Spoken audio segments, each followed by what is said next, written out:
Fala galera, bem-vindo a mais um vídeo. Hoje vou começar aí a terceira aulinha de elétrica, né? Passamos por duas básicas, agora a gente vai começar entrar um pouco na matemática, um pouco no conceito que cai muito nos vestibulares. Então vamos ver o que a gente vai ver hoje. Então hoje a gente vai conversar sobre corrente elétrica, beleza? E logo de cara eu já coloquei dois desenhos aqui, ó.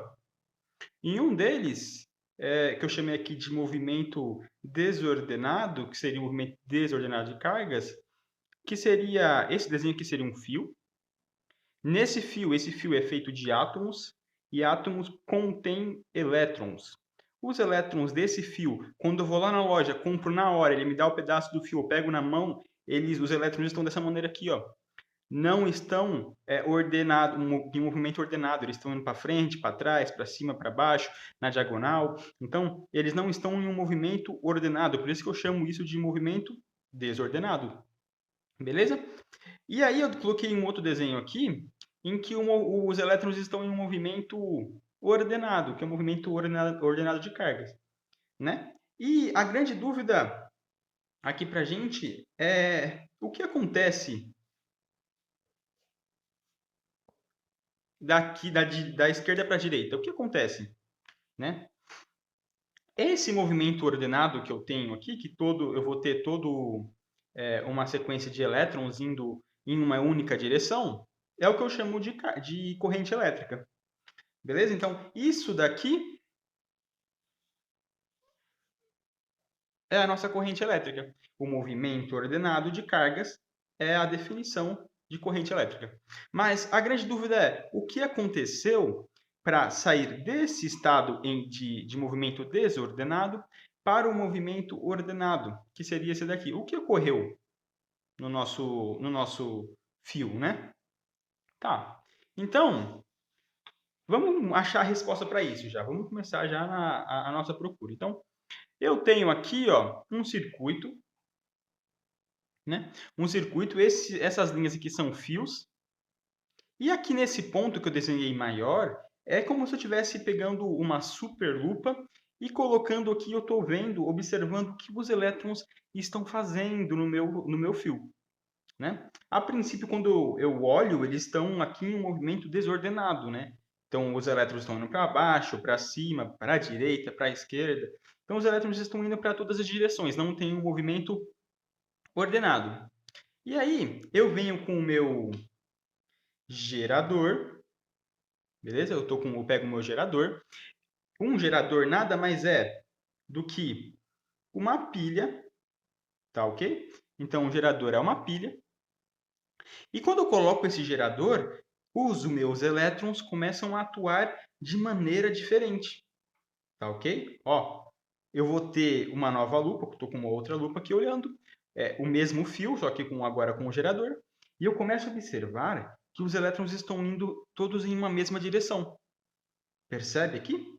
Todos estão indo na mesma direção. Ah, então o que me faz a corrente elétrica, ou seja, a, a, o fluxo ordenado de cargas, seria esse meu gerador, essa minha pilha. Isso, é isso mesmo.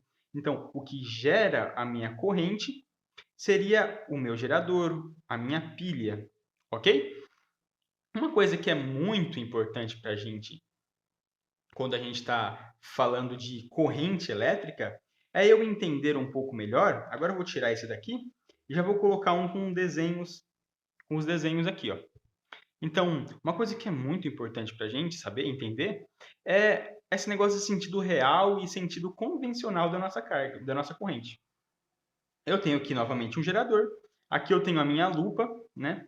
Quando eu observo aqui, aparentemente os elétrons eles estão saindo do meu polo negativo e indo para o meu polo positivo, né? E isso é o que nós chamamos de corrente real, que é ela saindo do negativo e indo para o positivo. Só que na física, nós usamos o que nós chamamos de sentido convencional da corrente, que seria esse em azul. O sentido convencional, ele vai sair do polo positivo e vai para o polo negativo.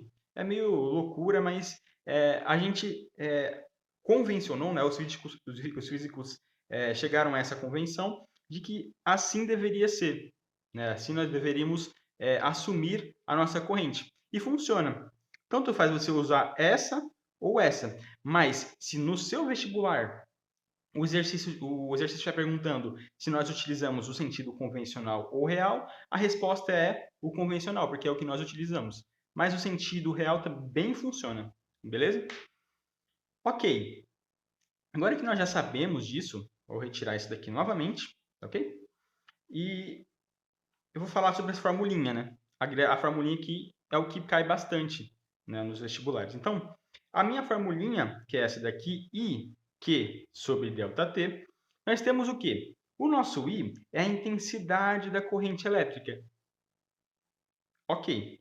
O nosso Q é aquela nossa quantidade de carga que nós vimos na aula passada, na aula 2 de elétrica. Então, a quantidade de carga eu consigo calcular daquela maneira lá, Q igual a N vezes E. E o meu intervalo de tempo, isso daqui, acho que todo mundo já está acostumado, que estuda física lá da mecânica, da termodinâmica, então a gente utiliza muito esse ΔT, que seria o nosso intervalo de tempo. Vamos falar de unidades. A quantidade de carga, como já vimos, nós utilizamos o C, que é o Coulomb. No intervalo de tempo, nós utilizamos S de segundos. E na intensidade da corrente elétrica, utilizamos, obviamente, C por S, ou seja, coulombs por segundo. Ok? Está aqui, ó, coulombs por segundo. Ou A de ampere, que é em homenagem a um físico, né, que estudou por muito tempo essa associação de corrente elétrica.